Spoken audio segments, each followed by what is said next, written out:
kami diberkati, keluarga kami baik-baik, usaha kami baik-baik. Tuhan, semuanya itu karena kebaikan-Mu saja. Kami bersyukur, kami berterima kasih. Biarlah hari demi hari, tahun demi tahun, kami selalu dalam penyertaan-Mu Tuhan, dalam perlindungan-Mu, dalam berkat-Mu yang luar biasa ya Bapa. Karena bagi Tuhan tidak ada yang sukar, tidak ada yang mustahil. Semua sudah ada dalam genggaman tangan-Mu Tuhan. Sebab Tuhan sudah menyelesaikan semuanya, Tuhan sudah menang atas semuanya, dan Tuhan yang menang itu ada bersama kami, tinggal bersama kami, dan diam di dalam kami. Betapa luar biasanya kami Tuhan, ketika kami mengerti Engkau Yesus Tuhan, Immanuel, ada di dalam kami. Terima kasih Bapa, berfirmanlah bagi kami pada siang hari ini. Kami siap belajar firman-Mu Tuhan, karena kami adalah murid-murid-Mu Tuhan. Urapi kami semua ya Bapa, dengan pertolongan Roh Kudus, supaya kami mengerti akan setiap kebenaran-kebenaran firman-Mu. Yang siap jemaat Tuhan sama-sama katakan amin. Ya, shalom Bapak Ibu. Ya, kita langsung saja kita buka PowerPoint. Saudara, hari ini saya akan menyampaikan tentang bagaimana seorang imamat yang rajani menjadi teladan.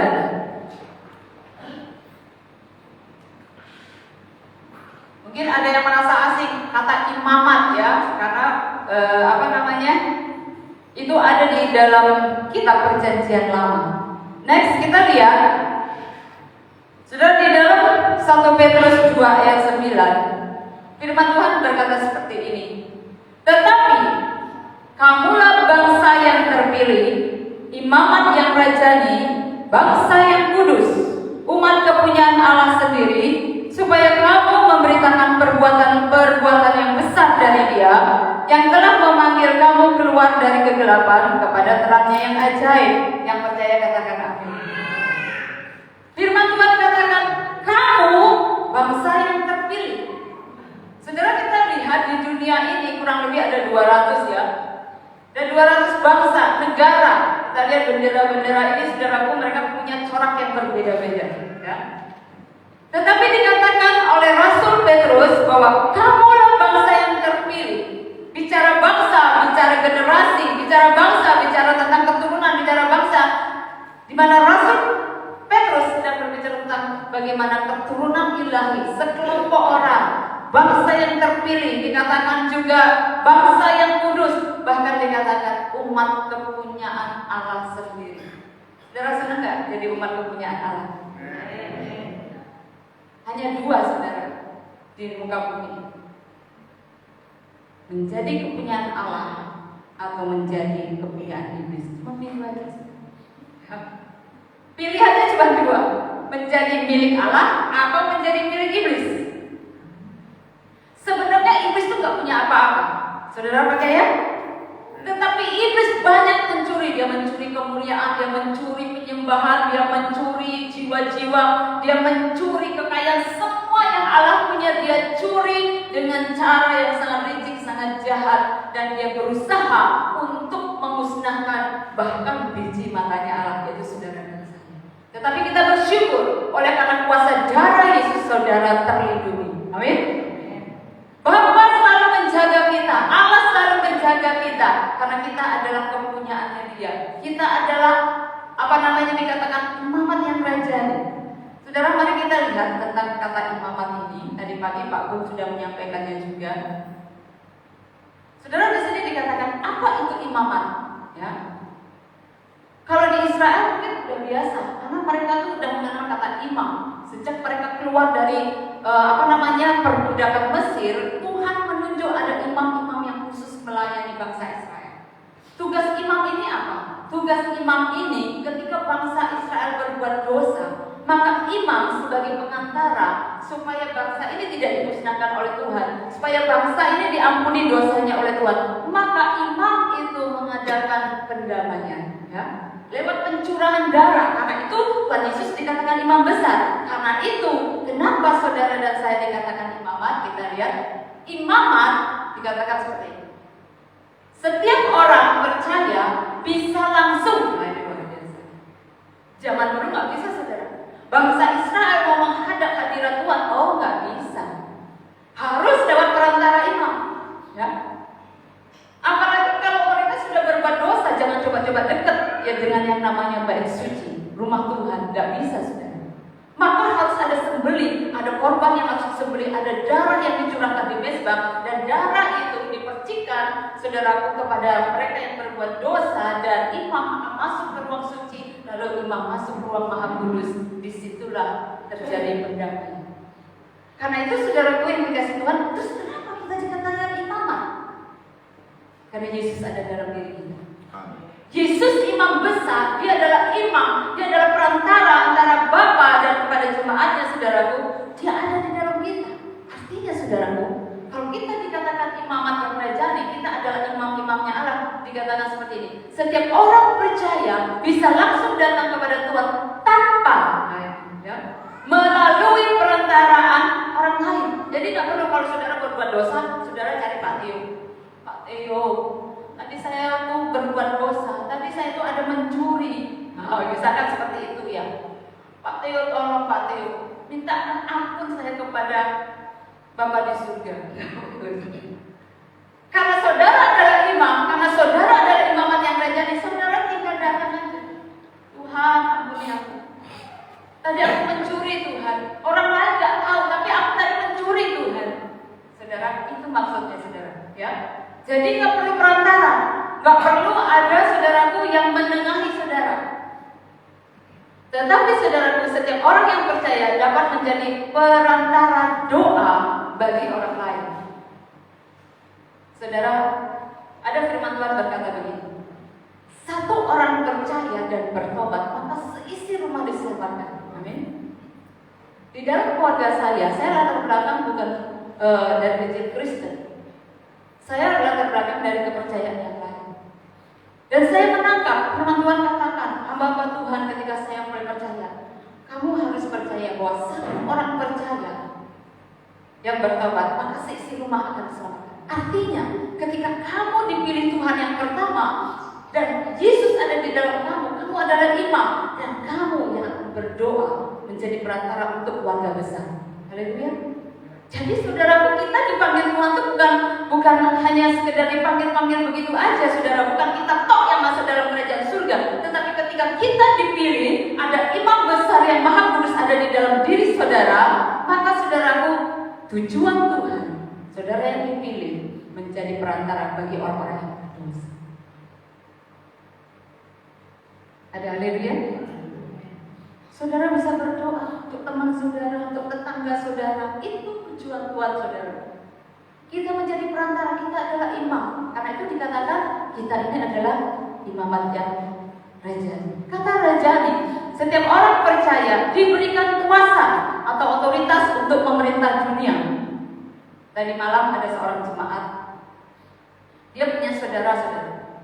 Tiba-tiba saudaraku, di kantornya saudara, dia itu ada kena penyakit aneh, ya. Tiba-tiba bengkak kakinya, menghitam, tiba-tiba hilang.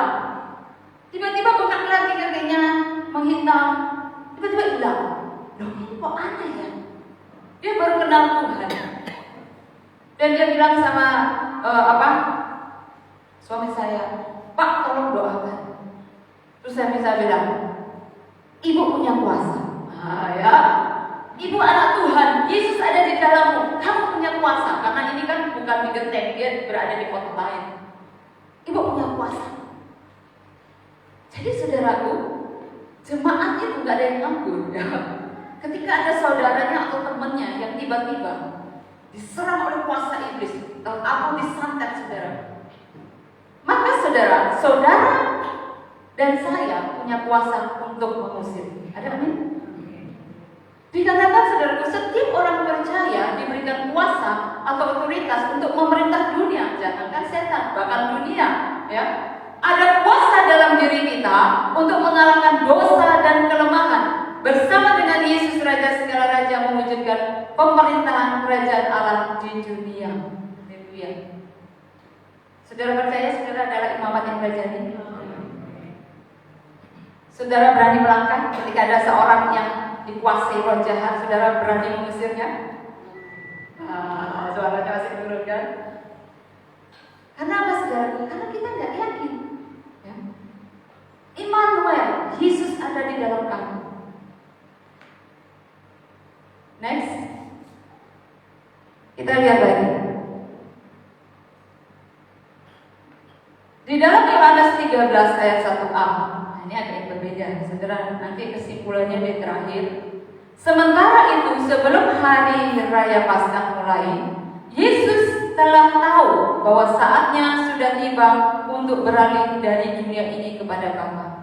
Sementara itu, sebelum hari raya Paskah mulai, kita sebentar lagi akan merayakan Paskah.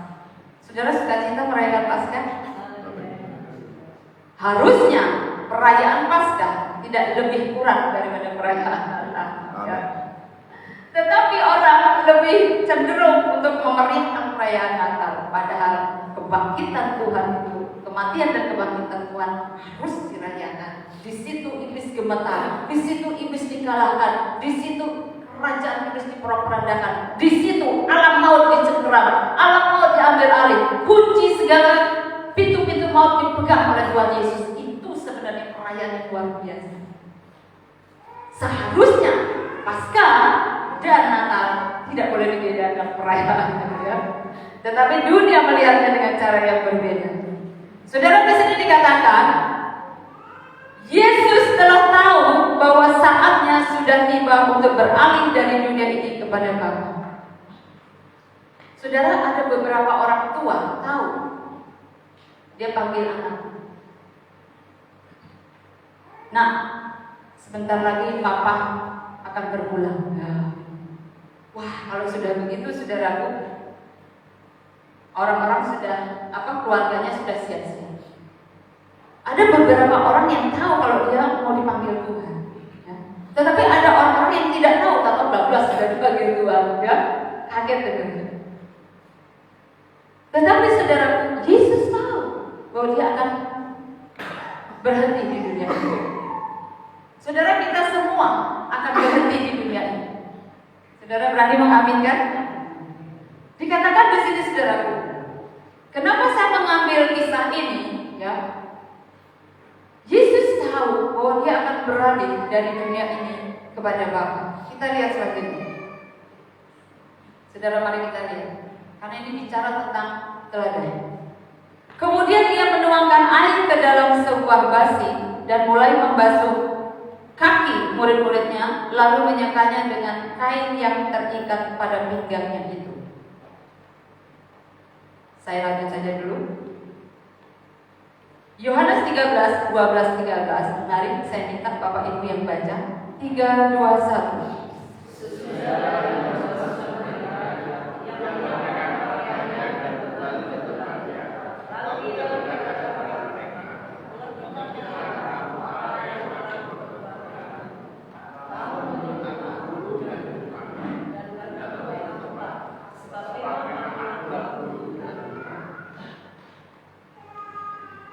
Saudara, ini pemandangan yang gak biasa.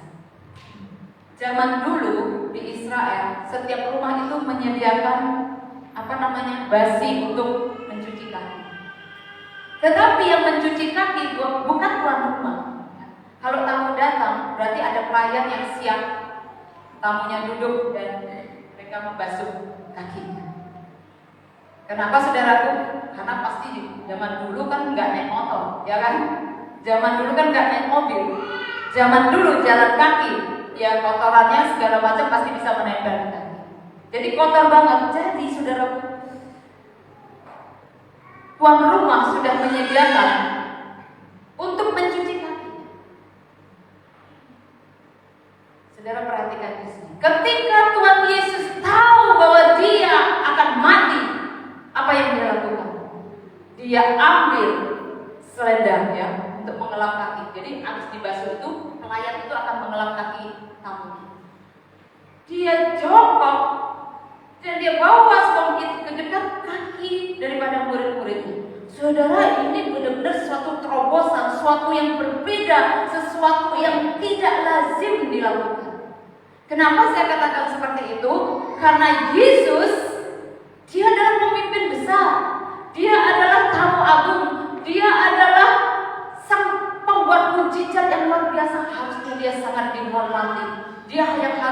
dilayani. Tetapi saudara lihat, ketika dia tahu, coba saudara perhatikan, ketika dia tahu dia akan mati, dia akan berhenti di dunia ini, apa yang dia lakukan?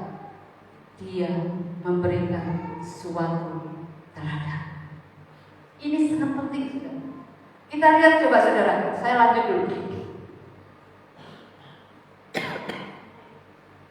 Jadi dia mengajarkan murid-muridnya, jikalau aku membasuh kakimu, aku yang adalah Tuhan dan gurumu, maka kamu pun wajib saling membasuh kakimu. Sebab aku telah memberikan suatu teladan, dalam bahasa Yunani-nya itu tupos, ya, kepada kamu, supaya kamu juga berbuat sama seperti yang telah kuperbuat kepadamu. Mengapa Tuhan Yesus di akhir hidupnya, saudaraku, di ending di mana dia akan selesai di bumi ini, dia memberikan suatu contoh, suatu teladan membasuh kaki? Itu pertanyaannya. Artinya, saudaraku, betapa pentingnya ketika kita tahu bahwa waktu kita sangat singkat di bumi ini, kita harus selalu memberikan teladan bagi generasi kita. Ada amin, saudara? Memberi teladan itu sangat penting, saudaraku. Bahkan Tuhan Yesus sendiri melakukannya, nggak main-main. Ya. Di situ dikatakan, aku yang adalah guru dan Tuhanmu, begitu rendah hati membasuh kaki. Bahkan mengelapnya, saudara. Saudara kalau yang suka refleksi ya, kaki, ya enak ya dipijet gitu. Tapi saudaraku, saya jujur, saya pribadi, saudara, ayo bu refleksi, mau dipegang kakinya, aduh rasanya dipegang kaki itu, saudara, aduh kok kayaknya nggak tega ya, aduh jangan. Apalagi kalau mau saudaraku, pokoknya yang ada pegang-pegang kaki itu saya paling nggak tega. Kenapa saudara yang dikasih Tuhan? Kalau seandainya saudara, kapan hari saya pernah bersaksi, bagaimana pernah Tuhan mengambil sendal itu aja rasanya hati ini nggak enak. Kayaknya nggak pantas om.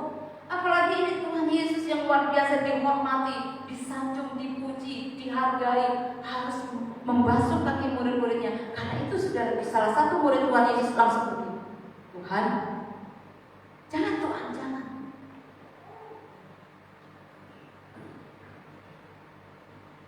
Coba seandainya di sini ada Pak Teo yang membasuh kaki Yeremia. Oh, Pak Teo, enak loh Pak Teo dicuci kakinya. Bisa begitu. Ini loh Pak Teo masih kotor Pak Teo, Pak Teo. Pasti yang dilakukan apa? Oh Pak, jangan Pak, jangan. Gak pantas Pak, gak pantas. Jangan Bapak yang cuci kaki saya. Gitu gak ya? Tapi kalau anak kurang ajar ini ya, Pak, ayo Pak.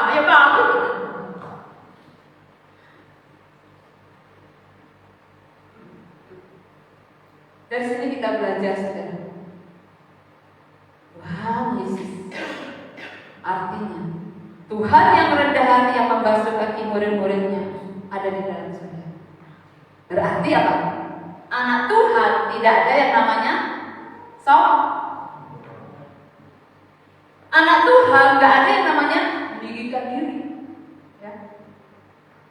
Anak Tuhan gak ada yang namanya jadi bos, ya. Kita lihat next. Apa itu teladan? Tadi saya sudah sebut, berarti contoh, model, gambar, pola. Menjadi teladan berarti memberikan contoh, saudara perhatikan. Apa yang orang tua lakukan selama dia diberikan umur yang panjang oleh Tuhan kepada anak-anak. Teladan apa yang mereka berikan kepada anak-anaknya? Ini sangat penting, saudara. Karena itu Tuhan Yesus mengakhiri hidupnya dengan memberikan terakhir satu contoh, satu teladan yang tidak main-main, yang orang dunia tidak lakukan. Bagaimana saudaraku, orang rumah tangga ataupun bos saudaraku, ketika dia memberikan suatu contoh, suatu teladan yang baik, maka itu akan diikuti oleh generasi. Kita lihat di sini, ibunya pegang HP seperti itu, ya anaknya pegang HP seperti itu, ya. Ibunya kalau lagi maca, ya anaknya juga sedang maca, ya kan? Saudara yang punya anak pasti tahu banget. Kalau saya sih belum punya anak, jadi nggak tahu, oh anak itu bisa niru kayak apa sih, ya. Maka anak seusia anaknya Vira, ya, anaknya Mary, dia sudah mulai lihat mamanya ngapain, ya. Dia liatin, terus dia rekam, dia lihat bapaknya, dia lihat caranya gimana ngerjain A, B, C, D, dia lihat, dan dia akan tiru. Dia akan tiru. Karena itu saudaraku, hati-hati. Saudara diberikan umur yang panjang oleh Tuhan di muka bumi ini adalah untuk memberi teladan. Kalau orang tua, kalau papa atau ibu ngomongnya kasar, anaknya pasti kasar, ya kan? Saya lihat ada sebuah keluarga di Jogja. Saudara, saya lihat suami istri ini saudaraku nggak pernah ngomong itu. Kalau kayak saya ini kan ngomongnya agak keras gitu ya, agak suka meledak-meledak gitu ya. Tapi dia enggak, saudara. Dia ngomongnya tuh halus gitu ya. Dan dia kalau menyuruh anak-anaknya itu halus gitu. Dan anak-anaknya itu saudaraku nggak ada yang suaranya banter-banter, galak-galak, itu nggak ada. Kenapa? Dia lihat orang tuanya. Oh kalau ngomong itu begini. Oh kalau caranya menghadapi orang itu begini. Dia lihat semuanya. Karena itu saudaraku, Tuhan Yesus tidak main-main. Selama dia hidup di muka bumi ini, yang dia kasih contoh supaya murid-muridnya, generasi ini, saudaraku, anak-anak rohaninya melihat semua apa yang dia perbuat. Sampai yang terakhir yang dia lakukan adalah membasuh kaki. Kenapa Tuhan tunjukkan tentang membasuh kaki ini? Kita lihat saudaraku, apa yang kita bisa pelajari dari membasuh kaki ini? Teladan apa saja yang Tuhan Yesus berikan kepada imamat yang rajani, yaitu umat Tuhan. Satu, Tuhan memberitahu, aku ini bukan bos, aku ini memang guru Tuhan, tapi aku bukan datang untuk dilayani, tapi untuk melayani. Jadi murid-murid biar tahu, nanti kalau aku nggak ada, kamu jadi pemimpin besar, kamu jadi pemimpin hebat. Ingat, bukan untuk dilayani, tetapi itu satu pelajaran yang luar biasa untuk murid-murid Tuhan. Karena itu saudaraku, Petrus yang biasanya bermurid besar, juga Yakobus dan Yohanes yang biasanya mereka meminta supaya aku duduk di tangan kanan, di sebelah kananmu, dan adikku di sebelah kiriku. Saudaraku, akhirnya mereka bertobat. Semua murid Tuhan bertobat sungguh-sungguh. Dari yang suka dilayani, dari yang suka menonjolkan diri. Oh, aku mau duduk di sebelah kanan, duduk di sebelah kanannya Tuhan. Saudara, Tuhan kasih contoh terakhir, melayani bukan melayani. Haleluya. Saudara, saya waktu itu punya garment. Jadi saya ada karyawan, ada pembantu juga. Suatu hari karyawan saya ini kan sakit demam. Dia tidur di sebuah kamar. Terus saudara, saya karena anggap sudah seperti bukan karyawan, jadi saya buatin dia susu, ya. Saya buatin susu, saya bawa ke kamarnya, saya kasih dia. Dia tidur di bawah gitu ya, bukan di atas ranjang, di bawah. Jadi saya duduk di lantai, saya kasih dia susu. Dia orang Bali. Dari apa yang saya lakukan, dia memiliki suatu perubahan dari orang yang tidak setia menjadi orang yang setia. Dia lihat, loh, Bu, Ibu gak pantas buatin saya susu. Harusnya saya yang melakukannya untuk Ibu. Dari situ sudah dia punya hati yang berbeda. Gak ada kesombongan, tidak membedakan dia karyawan, dia pembantu, saudara. Ketika dia sakit, saudaraku, dia adalah sesama yang harus dikasih. Ada amin? Saya buatkan susu dan saya kasih dia. Itu sudah membuat dia menjadi orang yang bertobat. Jadi saudaraku, Tuhan Yesus kalau memberi teladan, selalu bentuknya kerendahan hati, ya. Jadi kalau anak Tuhan pasti rendah hati dalam melayani, memiliki hati hamba, melayani dari yang paling sederhana atau kecil sampai yang besar. Saudara, kita di sini kan saya juga tidak ada pembantu, ya. Dan gereja ini anak ini luas dan luar biasa. Anak-anak juga ikut membantu, saudara. Mungkin awalnya kayak Gaby, Yeremia agak nyangka ya. Kalau Huldan tuh duduk di kantor bagus-bagus gitu. Tetapi kita mengajarkan mereka bersama-sama bahwa semua pelayanan baik yang kecil maupun yang paling besar kamu harus bisa pegang. Ada amin? Jangan hanya bisa cuma duduk manis di atas, ya. Tetapi saudara tidak pernah mau turun ke bawah, itu berbahaya. Karena itu saudara, kalau orang tua ya punya anak baby, kalau dia nggak mau memandikan anaknya, udah kasih suster aja, udah kasih pembantu aja mandiin. Saudara, memandikan anak itu, anak melihat, itu bisa membuat dia itu menjadi anak yang berbeda.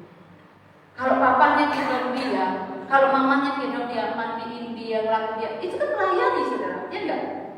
Itu melayani mereka. Dan dia lihat, saudara, dia lihat. Karena itu kenapa kalau anak yang mandiin pembantu, suster, maka saudara usia berapa tahun udah gede, dia nggak mau orang tuanya. Dia akan berlengket sama susternya, sama pembantunya. Karena pembantunya yang nyuapin, susternya yang nyuapin, susternya yang mandiin, pembantunya yang mandiin. Maka saudaraku, ketika susternya itu pergi, ketika pembantu itu pergi, anak itu bisa sakit, bisa depresi, bisa mogok, ya. Kenapa saudaraku? Karena suster pembantu itu yang melayani dia, saudara. Ternyata ketika kita punya sikap yang melayani itu sangat berbeda. Ada amin, saudara? Siapa yang rindu untuk melayani? Ada yang rindu untuk melayani? Lebih enak dilayani atau melayani? Lebih enak yang masak atau yang makan? Lebih enak yang masak atau yang makan?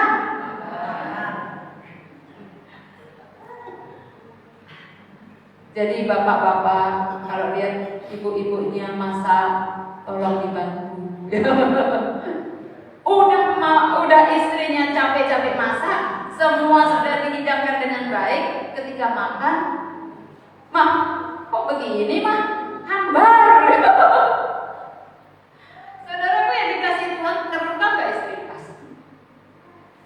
Tapi kalau suami istri, dia lihat istrinya kelabakan masak, jam sudah mepet, jam kantor sudah mepet, atau jam kerjanya sudah mepet, cepetan mah. Makanya kalau bangun jangan kesiangan. Ini loh aku udah mau berangkat. Saudara, itu bos. Itu bukan suami yang benar-benar dia. Itu bos, saudara. Istrinya udah dianggap pembantu. Harusnya, mah, kenapa mah? Belum matang ya mah? Apa yang bisa papa bantu? Itu saudara. Anak-anak kalau lihat gitu bertobat nggak? Bertobat. Saudara, sebenarnya gampang banget ya kan? Saudara, kalau ingin generasi itu menjadi generasi yang kuat, generasi yang berbahagia, hanya perlu ketika para pemimpin di atas ini punya hati hamba, tidak melihat status diri. Oh, aku ini Tuhan, oh aku ini guru, aku yang harus dilayani, bukan aku yang harus melayani kamu. Gak gitu nanti. Oh, aku ini suami, oh aku ini kepala rumah tangga, aku yang harus dilayani. Kalau itu ada dalam rumah tangga saudaraku, gak akan bertahan. Gak akan bertahan. Apalagi di zaman sekarang, perceraian luar biasa, mengganas ya, menghantam semua rumah tangga. Tetapi kalau suami dan juga istri rendah hati, saling melayani, tidak pandang itu kerja apa. Haleluya. Mencuci itu kerjaan perempuan. Nah, kalau yang sudah mirip perempuan sudah. anak banyak, hujan-hujan, cuciannya numpuk. Saudara, maka suami, bajuku yang ini kok nggak ada ya? Masih kotor, Pak. Kok nggak dicuci? Iya kan hujan, numpuk, anak-anak juga banyak pakaiannya. Udah ngambek ya. Saudara, saya percaya para pemimpin di sini tidak ada yang seperti itu. Amin. Bapak-bapak siap membantu ibu-ibunya? Haleluya ya. Kemarin saya lihat, saya ini kan nyuci banyak saudara. Kan habis anak-anak makan juga ada makan habis kerja. Cuciannya piring itu kan banyak. Sedangkan cucian baju saya juga banyak. Jadi saya kejar-kejaran ya. Saya mau menyelesaikan cucian baju dulu. Saya lihat, puji Tuhan, suami saya lolos. Saya sudah intip-intip. Saya udah dari pagi, bangun pagi berdoa subuh kan. Terus masakin anak-anak, masakin mie buat Irem sama Gabriel ya. Masak. Nanti habis itu udah selesai nanti masak ya untuk Pak Kamto ya kan, kita makan siang. Jadi saudara nggak berhenti nih. Dari piring kotor itu numpuk, cucian di luar juga banyak. Belum urus-urus yang lain. Wih, saya mau nyuci kok rasanya nggak ada tenaga. Mendingan saya selesaikan dulu cucian supaya cepat kering. Saudaraku, hanya saya capek. Saya kalau capek kerja, saya nggak mau melanjutin kerja dulu. Saya duduk di gambar, saya lari ke sini. Aduh, sambil maksudnya tuh kaki ini kan dari pagi berdiri terus tuh. Supaya enak, glosor gitu loh saudara. Jadi menyelam sambil minum air. Saya datang ke sini, saya gelepok di sini, saudara.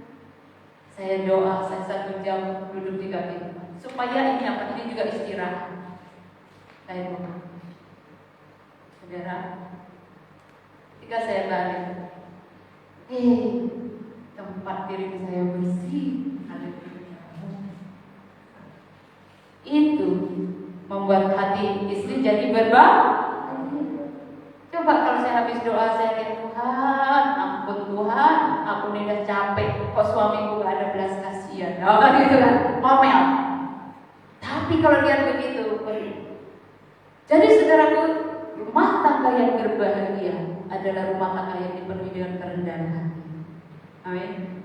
Istri rendah hati, suami rendah hati, maka saya percaya anak-anak pasti rendah. Bicara rendah hati juga bicara menghormati pasangan. Bicara rendah hati, anak-anak juga menghormati orang tua. Itu rendah. Ada amin saudara? Yang terakhir. Next. Sebagai imamat yang rejani, kita harus semua melayani. Melayani Tuhan dan melayani sesama. Kita hidup adalah untuk memberi teladan. Jadi selama hidup ini memberi teladan, saudara. Karena itu kenapa anak Tuhan nggak boleh yang jelek-jelek? Kenapa? Karena kau harus beri teladan. Ada amin? Anak Tuhan nggak boleh pakai baju yang mini-mini. Kenapa? Karena harus memberi teladan. Anak Tuhan kenapa nggak boleh pakai baju yang seksi-seksi yang mengundang hal yang tidak baik bagi kaum pria? Kenapa? Karena anak Tuhan harus beri teladan. Haleluya. Jadi anak Tuhan adalah teladan, bisa saya katakan. Karena anak Tuhan adalah terang. Ada amin? Anak Tuhan gak boleh ngomong kotor. Kenapa? Karena anak Tuhan itu teladan. Anak Tuhan gak boleh ngebut-ngebutan naik mobil. Kenapa? Karena anak Tuhan adalah teladan. Anak Tuhan kenapa harus pakai helm? Karena anak Tuhan adalah teladan. Haleluya. Karena engkau adalah bangsa yang terpilih, kudus, beda dari dunia ini, beda dari seluruh anak-anak muda yang lain. Engkau adalah kudus, kudus, kudus. Baik sebagai pemimpin kepala dalam rumah tangga, di pekerjaan, di pelayanan, dan di masyarakat, saudara dan saya adalah teladan. Haleluya. Mari kita bangkit berdiri. Tuhan Yesus memberkati kita semua.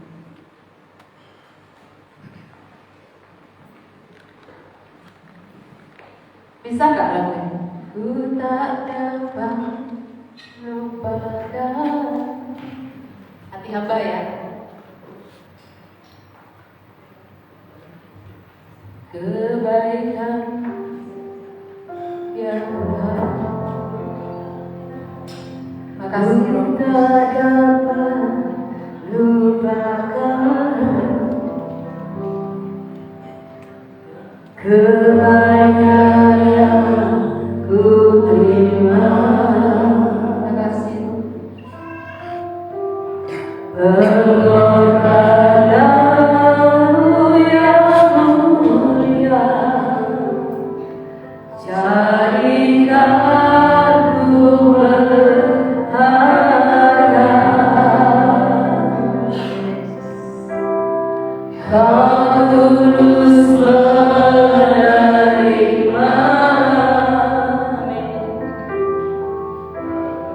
aku apa adanya.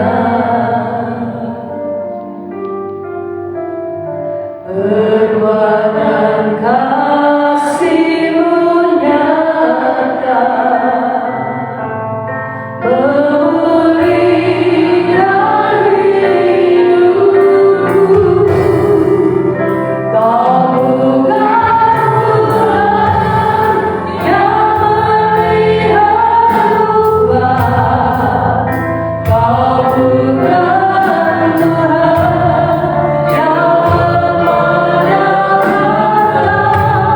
yang hati hamba yang selalu mencari. Biar Kau temukan di dalamku. Apapun hidupku menyatakanmu.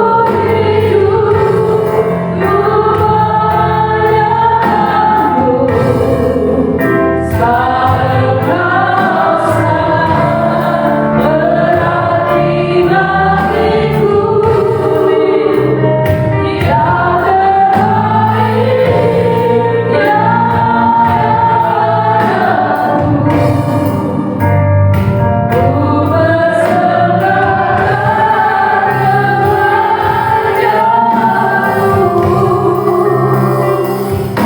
Yesusku. Musik saja. Mari kita datang kepada Dia. Kita minta supaya kita punya hati hamba, bukan hati bos. Kita semua harus melayani.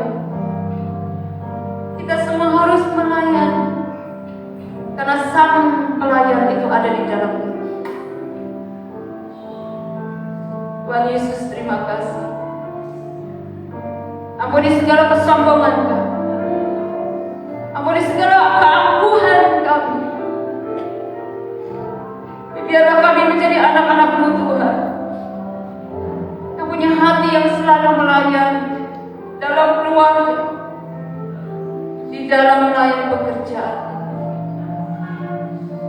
Terima kasih Tuhan Yesus. Kau berkati seluruh umat. Kau beri mereka hati yang rendah hati seperti-Mu Tuhan, yang lemah lembut seperti-Mu. Maka kami akan menjadi pribadi yang kuat seperti-Mu